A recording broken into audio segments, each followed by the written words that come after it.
going on, everyone? Welcome into the Cleveland Browns Report. Matthew Peterson here, talking about free agent targets. We could have talked more about Deshaun Watson and his injury status, but it's the same news. There really is no major update other than he's limited at practice, and fingers crossed he will be ready to roll on Sunday. So if you are still in on Deshaun Watson, by the way, because I understand that right now it's not looking super great on the other side, but I'm not going to forget that he threw 2 touchdowns and nearly 300 yards in his last start in what looked like his C average game against the Tennessee Titans. So if you're still in on number 4, hit that thumbs up button.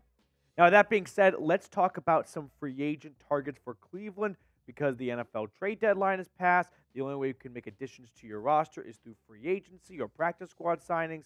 So the biggest team need I think the Browns have right now is quarterback. Because it's kind of like the Schrodinger's cat, right? They don't need a quarterback, but if you look really closely, they do need a quarterback, something like that. Because if Deshaun Watson returns and gets hurt again, whether someone hits his shoulder and it's a worse injury or a whole separate injury altogether, knock on wood though, the season will not continue with P.J. Walker. Like, it will continue. They will play more games, and P.J. Walker will probably start those games, but it's going to be a tough sight. It's not going to be pretty. So, yes, theoretically, the show goes on. P.J. Walker will likely start the rest of the games.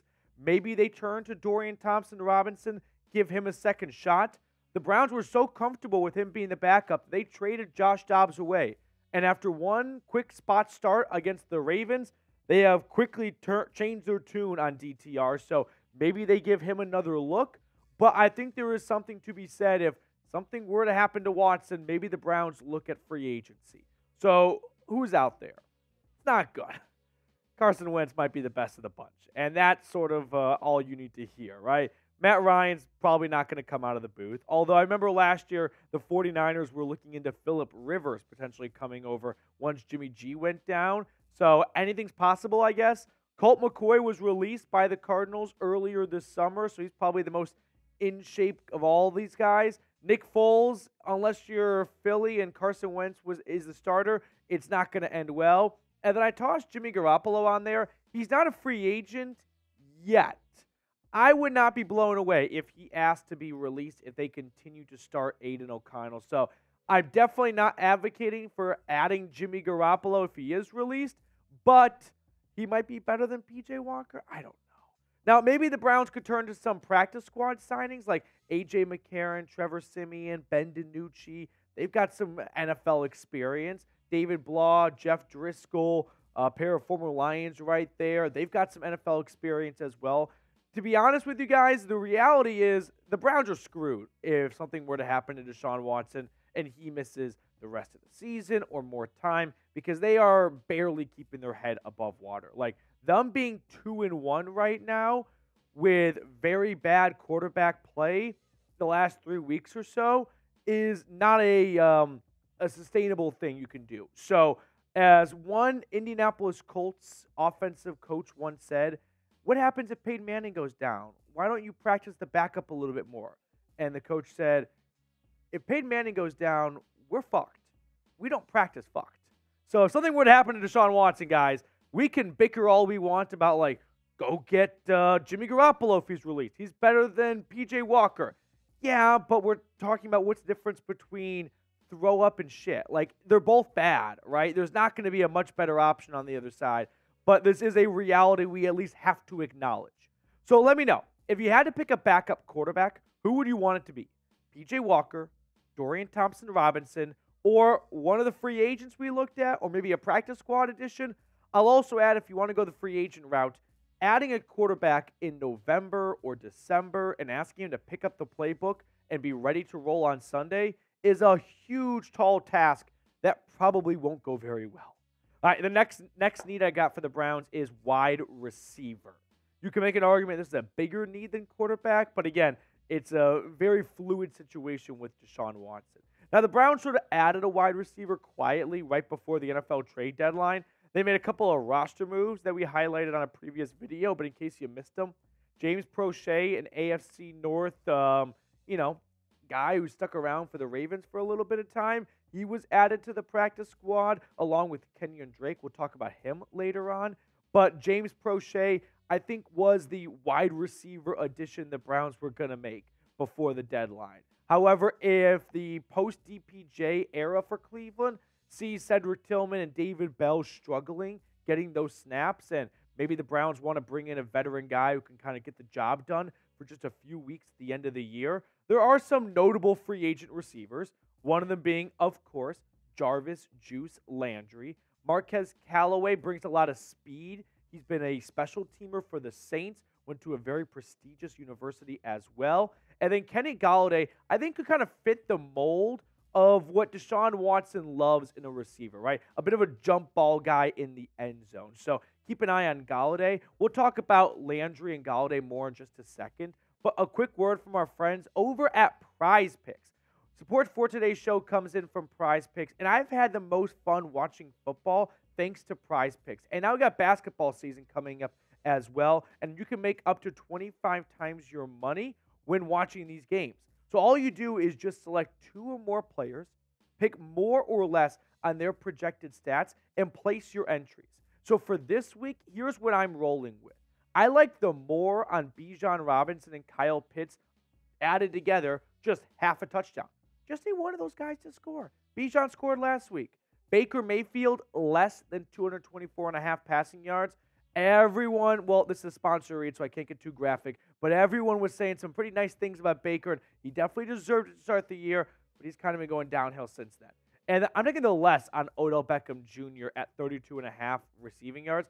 I realize this turned into like a Browns revenge Prize Pick selection, but the reality is OBJ is having temper tantrums on the sideline while his team is winning games. So, yeah, I'll take the less over there.